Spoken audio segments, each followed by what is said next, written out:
Good. It's good to see all of you. I want to start by addressing the horrific act of violence that took place on Sunday in Boulder, Colorado. President Trump and the entire administration's hearts go out to the victims, and they are in our prayers during this unimaginable time. According to reporting from Fox News, the alleged attacker admitted in an interview that he wanted to kill all Zionist people and had been planning the attack for over a year and would do it again if he could. This monster used a makeshift flamethrower and Molotov cocktails to light Jewish Americans on fire in an attempt to burn them alive. The victims at the incident location in Boulder were there to rally in support of Israeli hostages who remain in Hamas captivity. 12 were injured, including a Holocaust survivor. This is pure evil. The Department of Justice has already filed federal hate crime charges against the alleged perpetrator, and he will be held accountable to the fullest extent of the law. This tragedy is a sobering reminder of the consequences of the Biden administration's failed policies. According to the Department of Homeland Security, the Boulder suspect is an Egyptian national who was in the United States illegally. He entered the U.S. during the Biden administration in August 2022 on a B-2 visa until it expired. Upon the visa expiration, he overstayed, filed an asylum claim, and was given a work authorization by the Biden administration.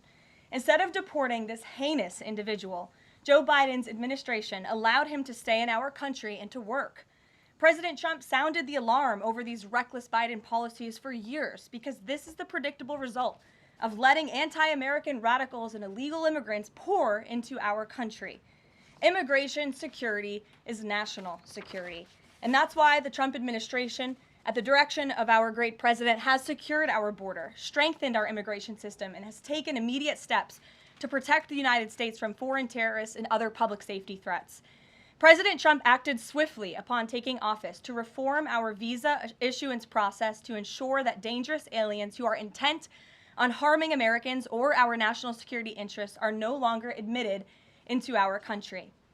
Under the Trump administration, aliens will only be admitted into the United States through the legal process and only if they do not bear hostile attitudes towards our citizens, our culture, our government, our institutions, or most importantly, our founding principles. Under President Trump, the United States has zero tolerance for foreign visitors who support terrorism. Violators of U.S. law, including international students, will continue to face visa denial or revocation and deportation. And illegal alien criminals will continue to be arrested and deported from our country. On that note, ICE and federal law enforcement partners just wrapped up a month-long surge operation arresting nearly 1,500 illegal aliens in the Commonwealth of Massachusetts. During the enhanced operation, dubbed Operation Patriot, ICE Boston and other federal law enforcement personnel focused on transnational organized crime, gangs, and dangerous illegal alien offenders throughout Mass.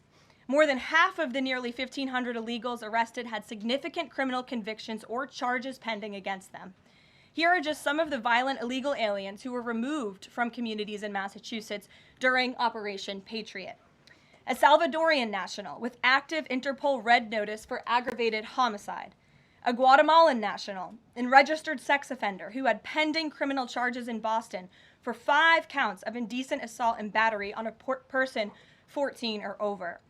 A Honduran national who was last arrested for rape, indecent assault, and battery of a person 14 or over. A Colombian national charged with kidnapping, aggravated rape, and indecent assault and battery on a person 14 or over. And a Guatemalan national who was convicted of murder in Boston. Also, a Brazilian national who was charged with aggravated rape of a child by force and possession of child pornography. Again, these are people who were living in the Commonwealth of Massachusetts. And lastly, a Salvadorian national whose criminal history includes charges of aggravated rape of a child by force. I don't think anybody in this room wants these types of heinous criminals in your communities. And it's thanks to this administration that they are being removed from our country. When Democrat-run jurisdictions released violent illegal alien criminals back into communities after making arrests instead of turning them over to federal immigration enforcement like they should, those Democrats are putting law-abiding Americans at risk. And these insane policies force law enforcement officials to make much more difficult arrests that put their lives, our law enforcement lives, in jeopardy. President Trump is incredibly grateful for our heroic officers on the front lines getting these violent, illegal alien invaders out of our communities. Law and order is back in America under President Trump. And on that same note, there are new crime statistics that show crime is plummeting. In fact, Politico summed it up like this. Murder rates are tumbling across the U.S. in 2025. Homicide stats are down at least 20% over last year, and we could be on course for the lowest number on record. With President Trump in charge, the days of criminals being put over victims are over. On the topic of immigration, the Washington Post just ran one of the most ridiculous headlines ever, even by their standards. And on my very first briefing several months ago, I said I would hold anyone accountable in this room. The Washington Post actually had this headline, "The Mysterious Drop in Fentanyl Seizures on the U.S.-Mexico Border." How is this mysterious? There is no mystery about why there is a decrease in fentanyl coming into the United States. This administration's strong border policies are the reason there has been a decrease in fentanyl trafficking. His strengthened relationship with Mexican President Sheinbaum and all of the measures he has been taking to deter illegal human and drug trafficking at our United States southern border is the reason for plummeting fentanyl seizures at the U.S. border. There is nothing mysterious about that, and we'd like to see the Washington Post update their headline accordingly. This is clearly trying to intentionally manipulate the minds of the Americans, and I think the American people understand why there's been a fentanyl drop. In our office responded to this inquiry. We provided a whole host of the reasons that fentanyl seizures at the southern border have dropped, and the Washington Post refused to run them, and that's despicable. In other news, positive economic reports continue to flood in. Inflation dropped to 2.1% in April. Personal income increased 0.8% in April. So inflation is down and wages are up. That's almost triple the expectations and against the doubts of nearly everyone in this room. And we also saw the largest monthly decline in the trade deficit on record as a result of President Trump's very powerful tariffs. Lastly, the price of eggs has dropped more than 61% since President Trump took office in January. I remember my very first briefing, I was asked about the cost of eggs. The reporter tried to insinuate it was this administration's fault, even though he had only been here for a few days or weeks. It was a result of the previous administration's terrible policies, and in record time, this president has fixed that problem that he inherited from Joe Biden, and now egg prices have dropped 61% since this president took office. There's a lot of good news, and I'm sure you have a lot of questions, so let's get to them. We have just the news in our new media seat today. Amanda Head, thank you for being with us. Why don't you kick us off? Sure, thank you so much. There is a disturbing trend of anti-Semitism turning into terrorism. Of course, the Boulder, Colorado instance that you just mentioned, the 2 Israeli embassy staffers who were murdered, Pennsylvania governor's mansion with the Jewish governor inside getting set on fire. Does the president consider this domestic terrorism? And as such, are there official alerts to law enforcement, BOLOs, task forces, things like that? The president has made it very clear, as he said in his statement yesterday, that yes, these anti-Semitic acts of violence are do qualify as terrorism, and he does not want to see terrorism or violence of any form taking place in the United States of America.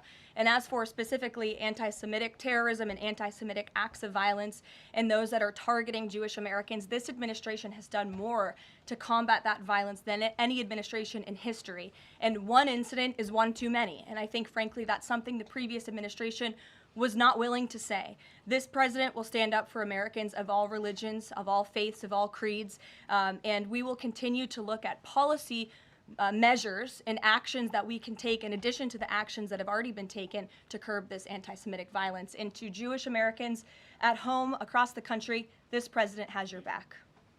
And then on another issue, back in February, Secretary Kennedy created a commission to re-examine the childhood vaccine schedule. But there are still states outstanding like California, Connecticut, Maine that are not allowing any religious exemptions for kids not only to go to school but to participate in sports and extracurricular activities. Would the president want to see religious exemptions allowed across all 50 states? And how do you enforce that, especially with states like California that are already defying the president on the men and women's sports issue? Generally speaking, I know the president supports religious exemptions for families when it comes to vaccinations. As for the instances in those specific states, I'll have the administration and the White House look into it and see what executive action, if any, we can take on that front. Thank you. Kelly. Good afternoon. We're now in Good afternoon. we're in hurricane season, and obviously there is great concern every year about the potential for that. Can you speak to how the president is planning to have the level of support, should it be needed, to be as it has been with a reduction in the workforce? And is he still comfortable with Administrator Richardson, who had talked, whether joking or not, about not being aware of a hurricane season for this country? What is the president's level of briefings on what may be required? If you could give us kind of an overall update on that. Sure. Well, of course, we know that we are into hurricane season now, and I know FEMA is taking this seriously, contrary to some of the reporting we have seen based on jokes that were made and leaks from meetings. But Secretary Kristi Noem and the FEMA leadership are all over this. They are committed to ensuring that federal resources and tax dollars are there for Americans in need, and the president continues to review requests for emergency aid and carefully considering them. However, this president has made it clear we're not going to enable states to make bad decisions with federal tax dollars and then have the federal government later have to bail these states out. We want to see states be responsible with their tax dollars to do as much as they possibly can, and then the president will deeply and thoughtfully consider any requests for federal aid that come to his desk. And I think some of the media reporting we've seen on this is frankly sloppy and irresponsible. There are serious people who are taking this issue seriously, starting with the president himself, who, as you know, on his first domestic trip back in office, visited both North Carolina and California, both of which were, of course, hit by natural disasters when he wasn't even president, but he took ownership of that and visited those places and those people immediately. Is it Brian? about hurricane season appropriate, though, now that this is serious business, as you talked about? It's serious business, Kelly, and I'm not going to engage in such fodder with a question like that. Brian? Thank you, Caroline. Reuters was reporting that there is a letter that is meant to be sent to other countries, which would give these countries a deadline of Wednesday to produce their best offer on the trade matter. Why does the administration feel the need to send this letter? And I have one more follow-up on trade. Sure, I can confirm the merits and the content of the letter. USTR sent this letter to all of our trading partners just to give them a friendly reminder that the deadline is coming up. And they are in talks. Ambassador Greer, Secretary Besson, Secretary Lutnick are in talks with many of our key trading partners around the globe. As you know, Brian, I know the Wall Street Journal has covered this quite heavily. And they continue to be engaged in those discussions. And this letter was simply to remind these countries that the deadline is approaching and the president expects good deals, and we are on track for that, I will emphasize. On the trade side, though, when the deal with the United Kingdom, there was this idea of a reprieve on the auto tariffs. Is the president looking to do another similar deal on the sector-by-sector reduction in tariffs, or is this more going to be deals related to the reciprocal tariffs that were announced months ago? Well, as I've said previously from the podium, and the president has discussed as well, each country has unique advantages, unique challenges to it based on their markets and what they export to us and what we export to them. And so that's why the president smartly advised his trade team to engage in tailor-made deal making. And we saw that with the United Kingdom, and we will see that with other countries as well. Kate. Does the president support the Senate moving forward with a bill imposing heavy sanctions on Russia? Look, the president has spoken about his position on sanctions on Russia. He has smartly kept this as a tool in his toolbox if necessary, but I think the Senate and everyone on Capitol Hill respects the president is the commander-in-chief for a reason. And as you know, Russia and Ukraine engaged in direct talks yesterday. That was at the encouragement of this president when he spoke to both leaders of both countries via phone just a couple of weeks ago. And so I would just like to remind everybody how far we have come in just 4 months. I mean, it was inconceivable last year at this time for Russia and Ukraine to be engaged in direct talks. And it's because of the president's insistence and determination to get this war to an end that these countries sat down yesterday. So he's willing to use sanctions if he needs them, and the Senate and the Capitol Hill understand that the president is the commander-in-chief and he's leading United States foreign policy as he should.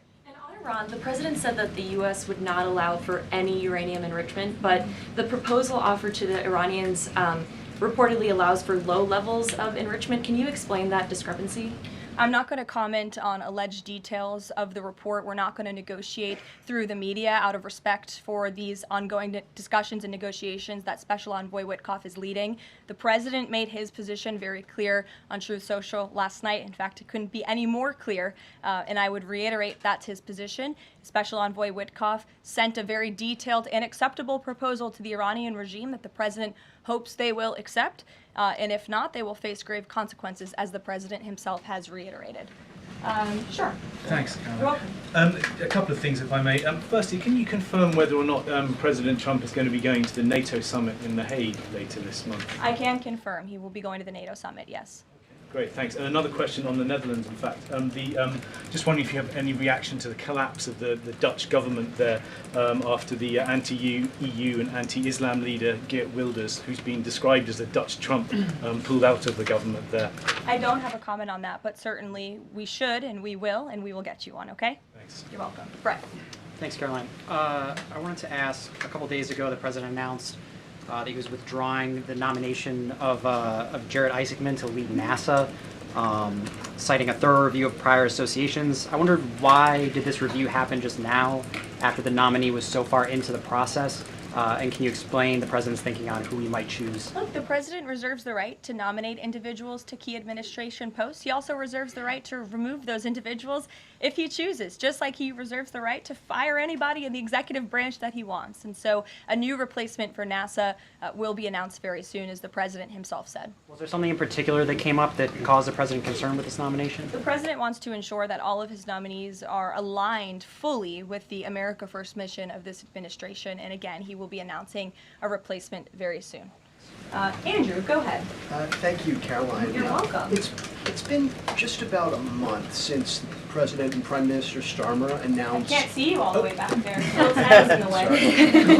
Well, he's very tall. There you go. So it's been just about a month since Prime Minister Starmer and President Trump announced that the U.S. and U.K. had reached a trade deal, That's right. or at least a framework from a deal. Now there are at least some conservative MPs in London who are complaining that Parliament has not yet seen the text of any deal. So I'd like to ask you from this side of the pond, is there a text for the deal ready to be released, submitted, and if not, when can we expect it? And then I have one more. There's most definitely text with this deal. There is language that this side has seen. You'll have to ask the UK Parliament why they haven't seen it from their own government. I obviously can't answer that question. And on Jonathan, Caroline, go one ahead. more on Go Ukraine, ahead, please. Jonathan. Sure, go ahead. On Ukraine, it's been a couple days since Ukraine made that audacious drone strike on Russian airfields. The president hasn't said a word about it, and usually he's not shy about making his thoughts known Don't you on love that? the war, or it's not bad, on the war or any other subject. What have you heard from him on this audacious drone strike? Is he surprised? He said that Zelensky didn't have the cards when they met in the Oval Office a few months back. Does Zelensky possibly have some cards that the president hadn't known about? Look, the president's thinking on the Russia-Ukraine war as it stands, I spoke to him about it just this morning, is he remains positive at the progress that we've seen. Again, he urged both leaders to sit down and talk directly with one another, and they did that. Russia handed over a memorandum of peace, or a peace plan, or a suggestion of one, I understand, to the Ukrainian side. They also agreed upon the exchange of prisoners or hostages from each other's countries. So he remains positive about the progress that we're seeing, but he also is a realist, and he realizes these are two countries that are at war and have been for a long time because of his predecessor's weakness and incompetence. So he's working hard to solve this conflict, and that's where his mind is right now on it. Jonathan, go ahead. Thank you. Same topic, just to put a finer point on it. Does President Trump approve of Ukraine's decision to strike nuclear-capable bombers in Russia? I would like to let the president speak on that himself.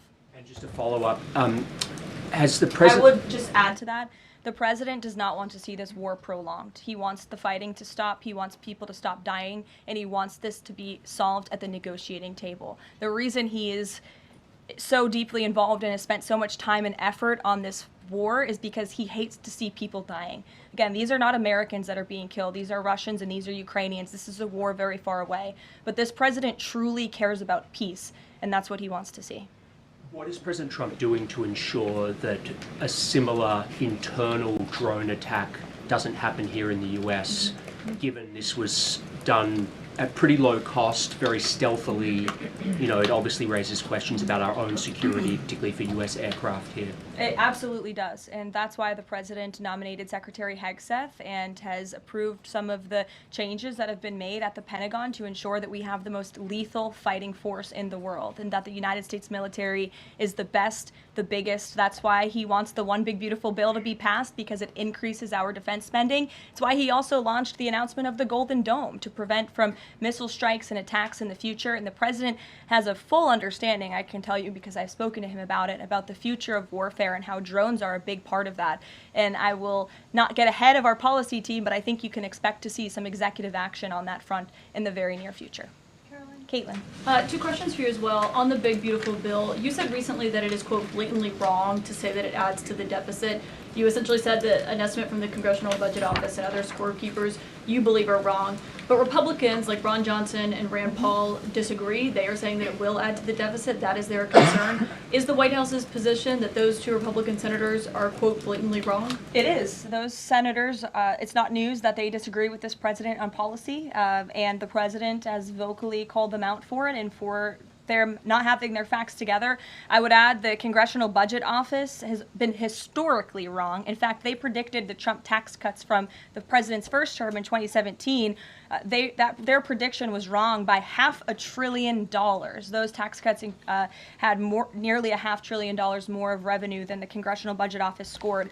And I would also point out, I don't think many people know this, there hasn't been a single staffer in the entire Congressional Budget Office that has contributed to a Republican since the year 2000. But guess what? There have been many staffers within the Congressional Budget Office who have contributed to Democrat candidates and politicians every single cycle since. So unfortunately, this is an institution in our country that has become partisan and political, and we are very confident in our own economic analyses of this bill. There is $1.6 trillion in savings, and our Office of Management and Budget Director, Russ Vought, is a fiscal hawk. He is well known in this city for being a well-respected fiscal hawk. He has tools at his disposal to produce even more savings. And as you know, the White House will be sending our rescissions package to Capitol Hill today.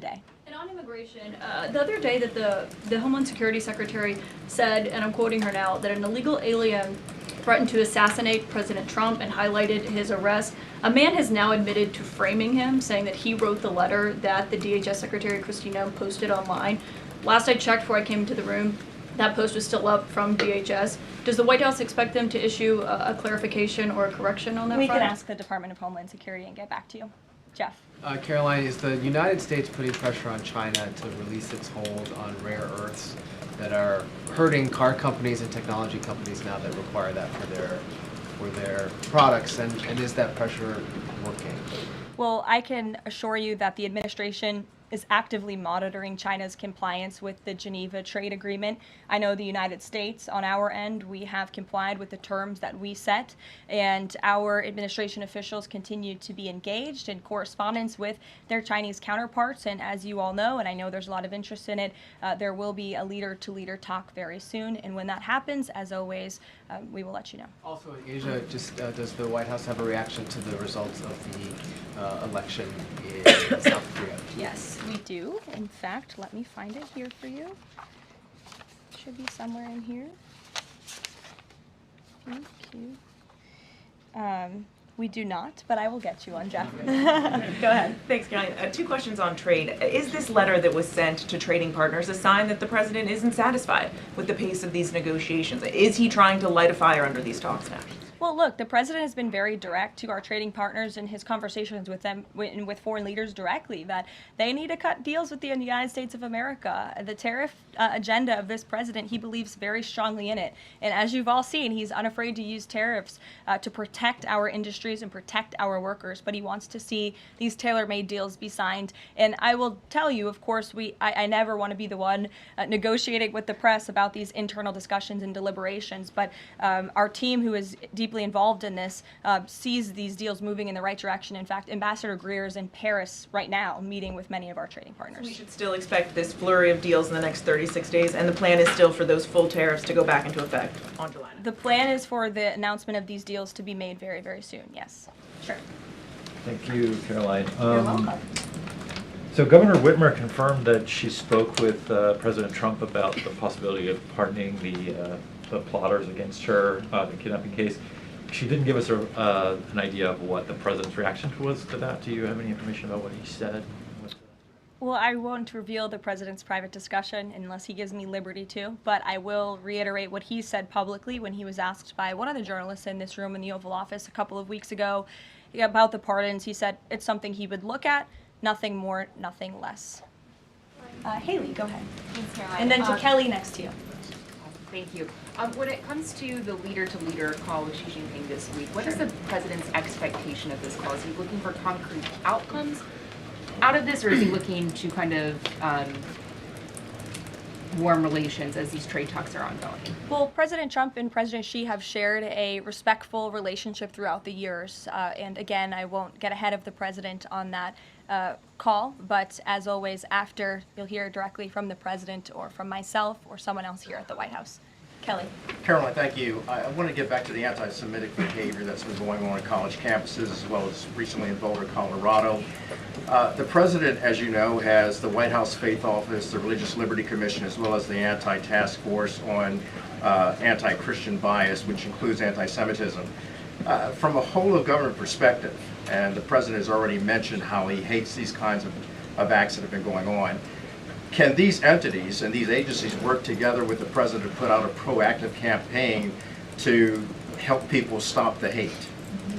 I think the president himself has been leading on this, Kelly, and has been incredibly clear in his rhetoric that he is not going to tolerate such hate or behavior in the United States of America. And you will see that rhetoric being followed up by action from the Department of Justice, who is seeking to prosecute these cases to the fullest extent of the law. And I know the Attorney General and the FBI Director were very quick to call this what it was, targeted terrorism. And there was some, I think, criticism from the media and well, at least pundits I saw on television saying, are they too quick to jump here? No, they see the facts and they reveal those to the American people, and they're transparent. And I think, frankly, that's a breath of fresh air from what we experienced in the previous administration. Are there programs that they can put in place to campaign against this kind of violence, to actually take the whole approach and say, we want to get ahead of you. If you're thinking it, don't do it. And if you're going to do it, sit down and talk to someone within the Faith Office, within the Religious Liberty Commission, as well as the task force. Yeah, surely. It's a good idea, and I'll pass it along to them. Peter. Thank you, Caroline. When you look at these last-minute Biden pardons, the big ones, Biden siblings, Fauci, January 6th committee. That's right. Most of the big ones have the same very neat signature. We would expect that probably to be the auto pen. There is one that looks different. It looks authentic. In fact, if you look at the last name, it almost looks like the president was having a hard time spelling his last name there. Is this White House of the opinion that the only pardon that would count is one that the president signed himself? It's very interesting. Very interesting props. If you want to bring them to my office later so I can take a closer look, I would like to do that. The president is making a good point when he discusses the usage of the auto pen. Who was running the country for the past 4 years?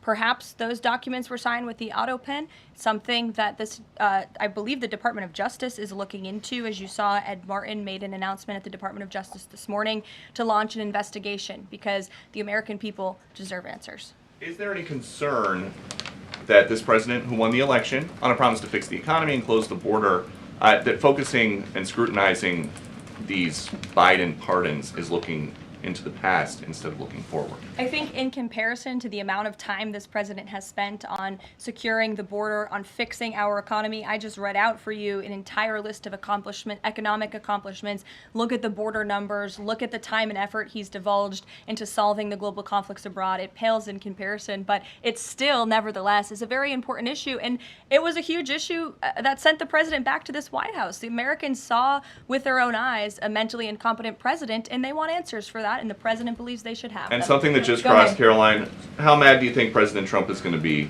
when he finds out that Elon Musk said, "I'm sorry, but I just can't stand it anymore. This massive, outrageous, pork-filled congressional spending bill is a disgusting abomination. Shame on those who voted for it. You know you did wrong. You know it." Look, the president already knows where Elon Musk stood on this bill. It doesn't change the president's opinion. This is one big, beautiful bill, and he's sticking to it.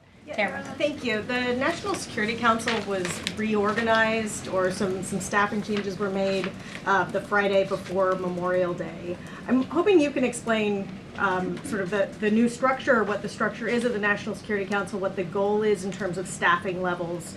You know, what is the new National Security Council mode?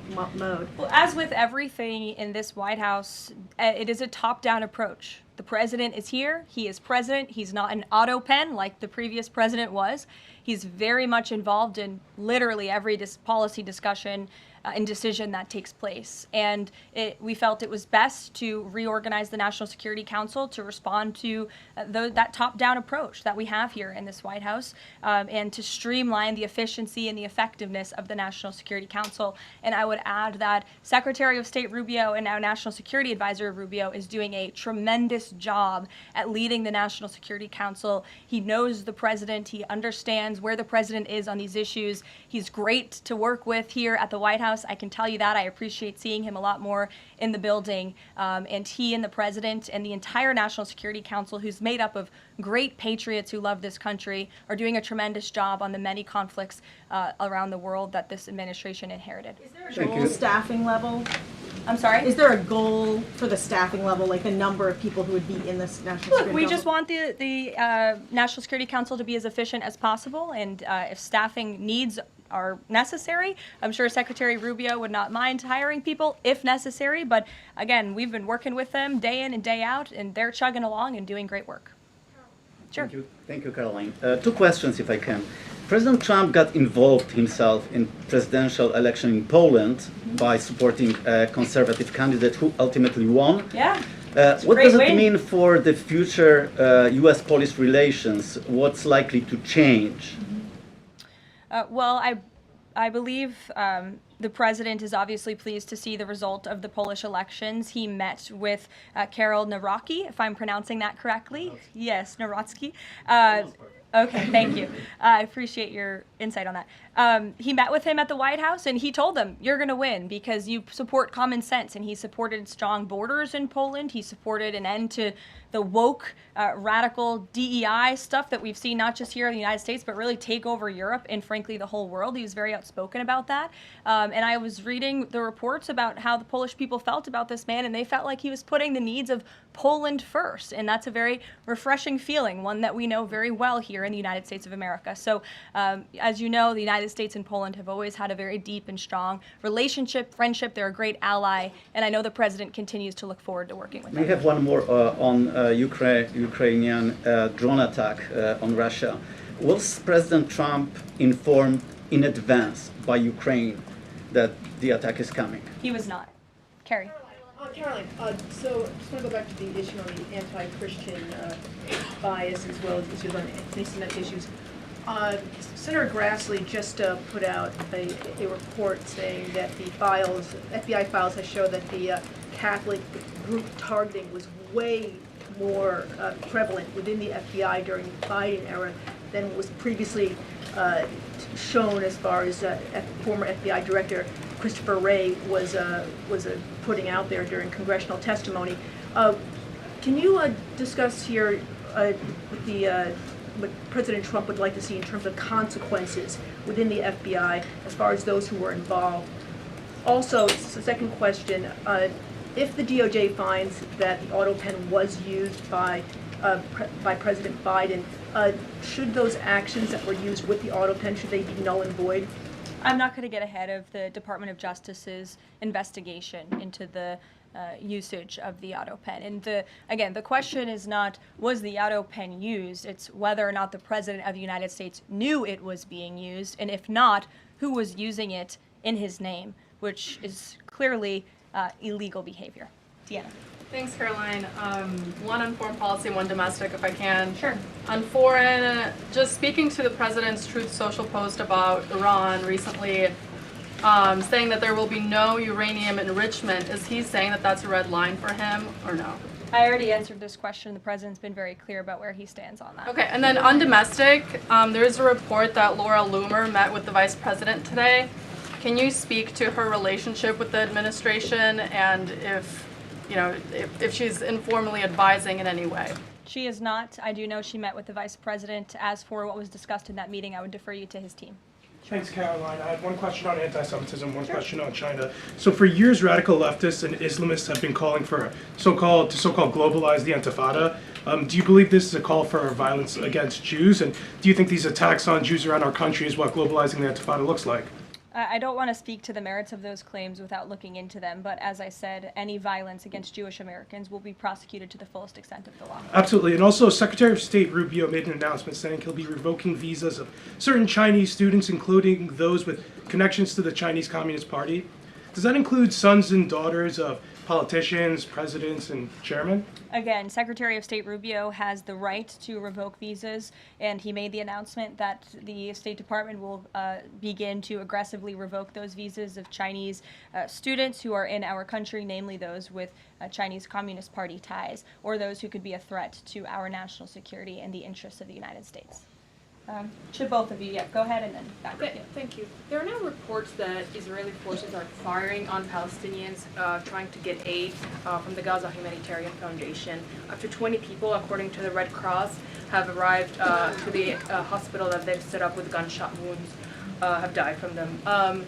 Is this administration aware of these? And I mean, what is being done to address this situation? The administration is aware of those reports, and we are currently looking into the veracity of them because, unfortunately, unlike some in the media, we don't take the word of Hamas with total truth. We like to look into it when they speak. Unlike the BBC, who had multiple headlines, they wrote, Israeli tank kills 26, Israeli tank kills 21, Israeli gunfire kills 31, Red Cross says 21 people were killed in an aid incident, and then, oh wait, they had to correct and take down their entire story, saying we reviewed the footage and couldn't find any evidence of anything. Oh. Okay, so we're going to look into reports before we confirm them from this podium or before we take action, and I suggest that journalists who actually care about truth do the same to reduce the amount of misinformation that's going around the globe on this front. John. About the change in the leadership of the organization, what does that mean going forward, and why so early on is this happening? What organization? The Gaza Humanitarian Foundation. Well, look, this was a creative idea that the president called for to get aid into the region. These people were desperate and starving, and the president didn't like seeing imagery of that, and he wanted to ensure that aid was brought in with the approval of Israel for understandable reasons. We will never forget the brutal attack on October 7th. And again, this is something that the previous administration was unwilling to put the time and effort into doing. John. Thanks a lot, Caroline. I want to bring it back to the way you began your briefing, talking about the president's mass deportation program and his priorities. 40% of crop farm workers in the U.S. are undocumented, and that's according to the Agriculture Department. Do they have a carve-out in terms of the president's mass deportation program? The president and the Trump administration have been very clear. If you are in the country illegally, you are subject to deportation. Is there any concern that, given that large number, if that number is correct, 40% of crop farm workers being undocumented, that could impact the food supply here in America if those individuals that obviously help pick crops all across the country are deported en masse? Again, this administration is focused on deporting individuals who are in our country illegally. It's something we have to do. We cannot allow the previous administration's invasion of our country of illegal immigrants to continue. We just can't have it. And this is a law and order president. As for our farmers and their concerns, they have a president who has their backs and listens to their concerns and hears them. But we also have a legal pathway to come to this country and work specifically for agricultural work. So there's a legal way to do it, and we encourage that legal pathway, and we're currently working on strengthening our legal immigration system for that reason. Sure. Thank you, Caroline. I just wanted to follow up on your statement last week regarding the Maha report. Sure. You said that there was, you said, I understand there were some formatting issues with the Maha report that are being addressed, and that report will be updated. We also understand that since that, there have been some citations that came about. There's citations of studies that either did not exist or did not back up the report's conclusions. So when you were referring to formatting errors, is that what you were talking about, or was it, could you just explain that? Yeah, that's what I was talking about. There were formatting errors, and those errors were updated by the proper policy components here at the White House, and a new report was issued. So exactly what I said took place. Sure, go ahead, Alec. Yeah, good to see you.